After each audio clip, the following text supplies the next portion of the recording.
Just curious, did you get recruited by any HBCUs and consider any scholarships or recruitment from any? I didn't, but I did. I used to work out at Johnson C. Smith University all the time. Coach Joyner and his family over there were good family friends. Been to plenty of games and been in their gym, but never got recruited. It was always kind of dope to kind of imagine what it'd be like to play there, but things kind of switched up a little bit. So nice to know that John C. Smith, I had a little familiarity with the program though.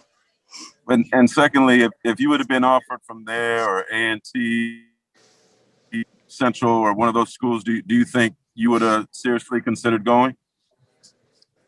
Most likely. Who knows what the indecision would have been, but at that point, when you're coming from where I came from in terms of, a 3-star recruit and all that, any scholarship offer, I don't care where it came from, would have been highly considered.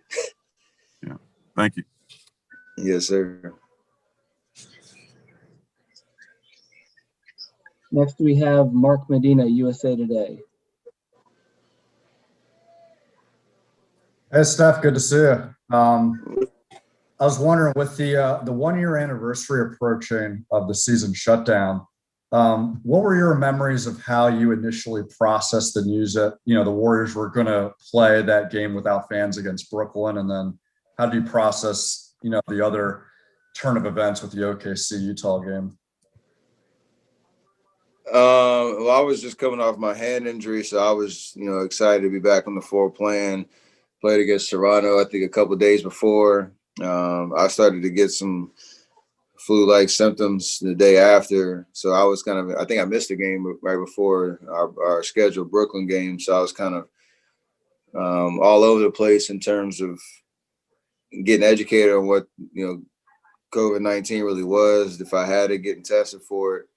And then meanwhile, the league is kind of in flux in terms of, no fans, which was, I think, on the docket for our Brooklyn game. We were all trying to figure out what that was going to look like. And then I remember being at home watching just think some other games and then hearing, about what was going on in OKC. And from there, everything seemed to just be moving a million miles an hour in terms of, updates and getting questions answered around if we were going to be playing. And then obviously Adam Silver's decision to shut it down. So obviously unprecedented. There's nothing like, that moment. And it is wild. It's already been, a year and all that, our society's been through outside of just, the NBA circles. Next up, Terrell Thomas. Good morning, Steph. Thank you for joining us today. Absolutely. Two-part question for you. This will be the first All-Star game in which you're able to actually unveil your personal brand, the Curry brand. Do you have anything special lined up as far as apparel or sneakers for that? And then secondly, what do you think of the field as far as the three-point contest? What do you think of the field and your oppositions, your opponents? Yeah, it's humbling. It's pretty amazing to, rock your own shoes, rock your own brand, and what we stand for on the bright lights of an all-star, game stage. I got a specific all-star shoe, which there'll be a story around that I'll talk about later. But, like you said, anytime you have an opportunity to be on this stage, and consider how, my last, year and a half has been with injuries and all that, being away from the game, it means a lot. It's something I don't take for granted. I'm, obviously appreciative of the opportunity and to obviously share with the world even more what this brand means and how people can participate in it. So definitely excited about that. 3-point shootout is going to be awesome. I haven't done it in a couple of years, so it's kind of a twofold. It's good competition. Hopefully I can get it done, shoot well, and it's a good warm up for the game since everything's, in one night. So it'll be a little different experience on that front, but I'm looking forward to getting back out there. Next up, Leandro Torres from El Comercio. Hi, Steph. It's Leonardo Torres from Peru. Hope you're well. Steph, does it mean anything special to play alongside LeBron James for the first time in your career? For sure. I'd love to get that experience, having played against him for the last 12 years and obviously in the finals and all that back and forth and all-star games and whatnot. So, it'll be dope to compete, go out here, try to get this win, represent Team LeBron. It's gonna be a pretty cool experience. We got a stacked team and ready to go out there and just enjoy ourselves and get a brand new experience that me and him have never had before. Should be pretty memorable for sure. And what does it mean for you to be in this All-Star game? I mean, it means a lot. Like I said, I've been obviously with injuries last year and with the pandemic and everything that's happened over the last year, to how much work I've put in to get my game back to where I want it to be and to be healthy and just be able to play at a high level. It means a lot. And obviously when you're able to represent your team, your family, and everybody that's helped you along the way, on this stage, it means a lot. It's not something that, again, I take for granted at all. I know how much hard work goes into it. I know, what it means to be recognized as an all-star, and it definitely means a lot. Next, Patrick Murray. Hi, Patrick Murray from Forbes Sports here. I'm just wondering, obviously the All-Star Game is a great kind of celebration of the NBA family, but at the end of this season, we're going to have the Olympics. Is that something that's on your mind? And are you kind of keen to participate and maybe get that gold medal that's currently one of the few things you haven't won?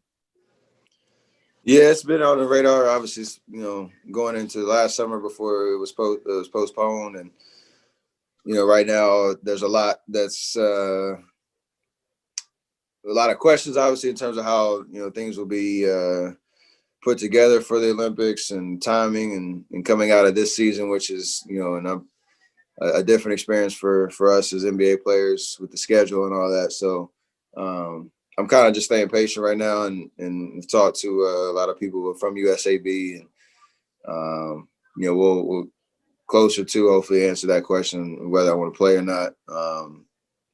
It's just right now there's a lot going on in terms of the second half of the NBA season, which is obviously the priority right now. Christian Polatai from Ruutu, Finland. Yes, hi. Thank you, Steph. Can you hear me? Yes, sir. Yeah. Christian Palotie with Ruutu in Finland. Comparisons are always made between players with similar skill sets, like yourself with former greats like Pete Maravich and Mahmoud Abdul-Rauf. But especially some of us Europeans often feel like you're kind of an evolution of Juan Carlos Navarro, especially when it comes to your ability to relocate and the audacity to take and make ridiculous shots at times. Is he someone you've drawn inspiration from, or is that something that Europeans have just made up? No, when I've played against him I think one time in international basketball, and I've seen a lot of film and his creativity, his, like you said, his shot selection, just his rhythm on the floor. It jumps off the screen, and when you play against him. So I've seen him take the 1-footed threes, and like you said, all his moving on around the floor, and learned a little bit in terms of something that I could implement into my game.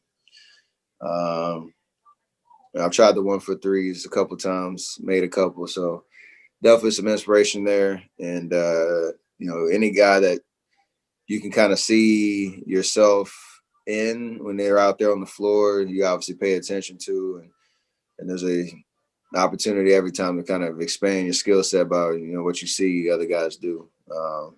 So definitely, he's been on my radar for sure. Next, we have Alvin Whitney from TNT. Good morning, Steph. How you doing? Good morning, everybody. Steph, I just wanted to get your thoughts on, on this voter suppression bills and what can you guys do as players to continue to fight the good fight? To continue to be educated, continue to understand what's going on in our world in real time, and align ourselves with the experts who are doing this work on a daily basis. And I think I've had a fortunate opportunity to get to know Stacey Abrams very well, and follow her work. And obviously being here in Atlanta, it's the ground floor of what she's been able to accomplish in terms of her fair vote, fair act initiatives, and fighting voter suppression 365 24/7, not just as you get close to an election. So very appreciative of her example, her dedication, her and her entire team. She's been a huge voice and inspiration for how we can stay in part of the conversation and lean on those who are in the community doing the work, continue to raise awareness, fundraise, whatever the case is, and make this a year-long thing and not something that just happens again in election season. Thank you. Next, we have Mark Haynes with Clutch Points. Hey, what's up, Steph? What's happening?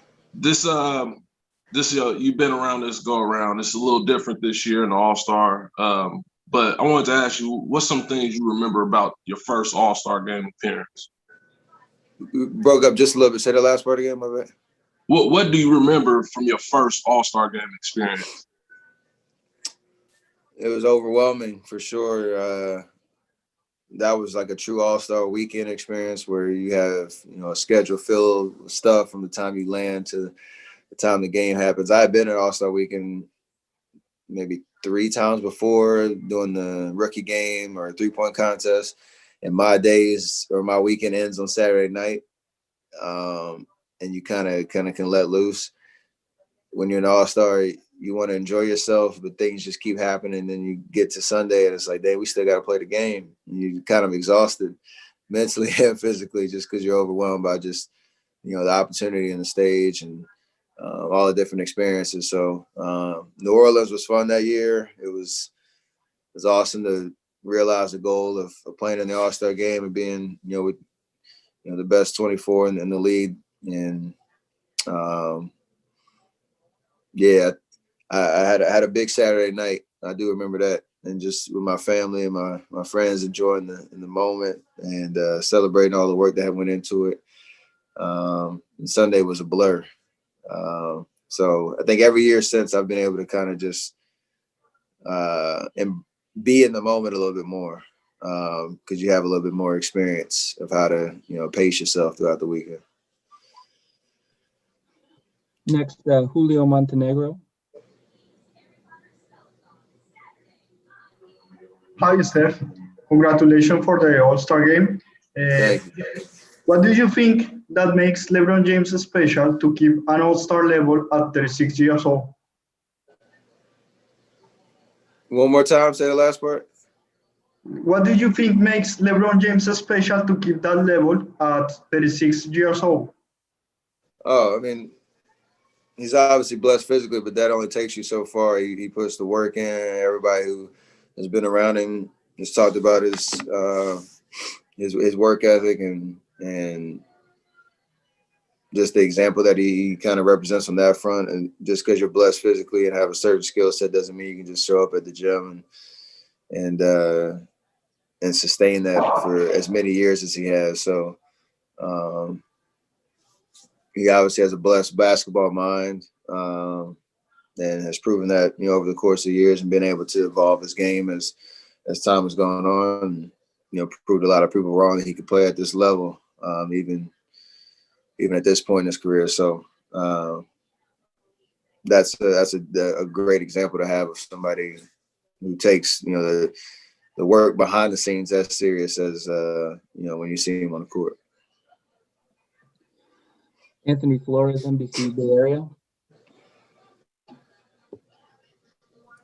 Hey, Steph, I just want to say you look good. It's early here on the West Coast. You've been in big games. You've played in this game before. Obviously, you've won championships. Just wondering, do you still get pregame butterflies for events like this? And if so, what do you do to, get yourself back in the right space? Oh, absolutely get butterflies. I even just went to go practice 3-point contest, and I was already like mentally in the actual thing. It's just when you're on the stage, it's and again you have an appreciation for it. It never really gets old. So even as different as this weekend is, with the way things are set up, to keep us safe this weekend. So just trying to. You got it when you get in there again. Enjoy the moment, embrace it, be in the moment, and when the game starts, you kind of take a second and just realize, playing in the All-Star game and just make sure I enjoy myself. I haven't shot the ball really well in this game ever, so I'm trying to change that this year. But I've always enjoyed myself to the fullest, so I'm undefeated on that front. And do you look forward to, the fourth quarter, the last couple of minutes? That's when everyone really seems to start playing. Do you look forward to that? The game is close.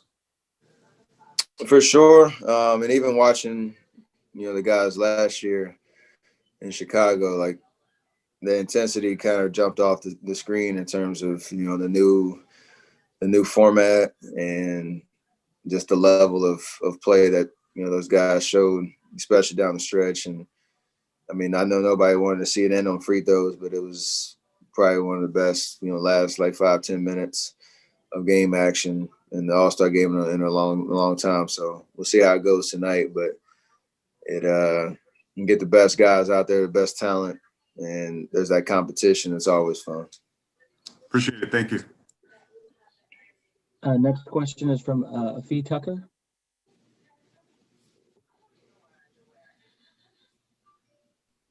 Thank you. Hi. Good morning. I want to know, what can you tell us? What can we really look forward to when we watch the game tonight in terms of Team LeBron? Like, can you speak to the synergy of the team? Like, who has kept you guys grounded, and how has this been a bit different as we are, it's been a year since we've been living through a pandemic. So, what should excite us? Like, as we sit here and we're waiting, what should we be looking forward to? I mean, you got the 24 best NBA athletes out there on the floor, all type of different, lineups and matchups and the like. And, it'll just be fun competition. Kind of to my last answer, hopefully it'll be, exciting and then possibly go down to the wire, be a great game, a lot of skill. I think when you look at our team, especially like the starting lineup, you got me, Bron, Giannis, Luka, Jokic. Almost have like 5 like PG type dudes, but we're all like different players. So it's gonna be interesting. Our playmaking abilities will probably be off the charts. Everybody can pass. Everybody can play make. So it should be easy chemistry to build, pretty quickly when we get out there. And obviously the rest of our team is stacked too. So I'm excited about, playing with guys I never teamed up with before. Played with Giannis before, but not the other 3. So that'll be a cool experience for me. Thank you. We have 2 more. First from Eduardo Borrell.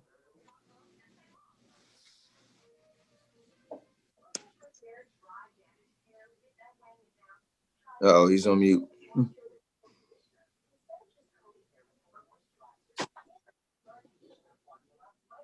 All right, we will try David. Hi, Remy, Steph. Oh, there you go. Oh, sorry, Steph. I have 2 questions for you. I'm from Ben from Brazil. The first one, do you have any hope that Klay Thompson will be back this season? And the second one, always before the games, we're seeing you playing soccer with Leandro Barbosa. Do you think these skills could help you in the 3-point contest? I love having fun. LB, it's nice to have him back on the staff and back with our team in a different role. But during my warm-ups, He guards me a couple times, help me get loose, and then we have a little fun at the end, doing a little soccer juggling and all that, passing back and forth, and then I end up shooting that last shot. So that's just keeping things light, fun, energetic, and it won't help me in 3-point contests at all, but it's nice to have a little chemistry with him. So yeah, About Klay? and then,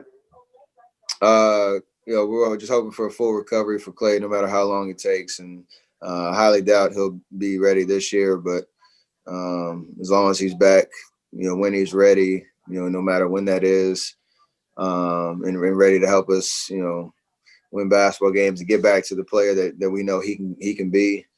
However long that takes, we'll be ready for him. Thanks, Steph. And the last one for Steph is from David. Hey, Steph, I have a two-part question for you. The first one, you mentioned before how much you missed basketball in the year and a half you had to stop. What was it like to be back?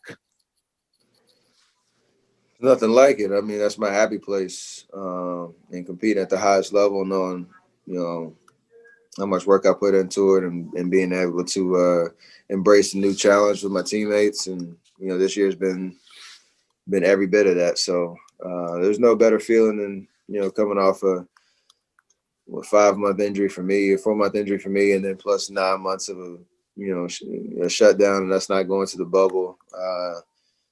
Definitely missed it.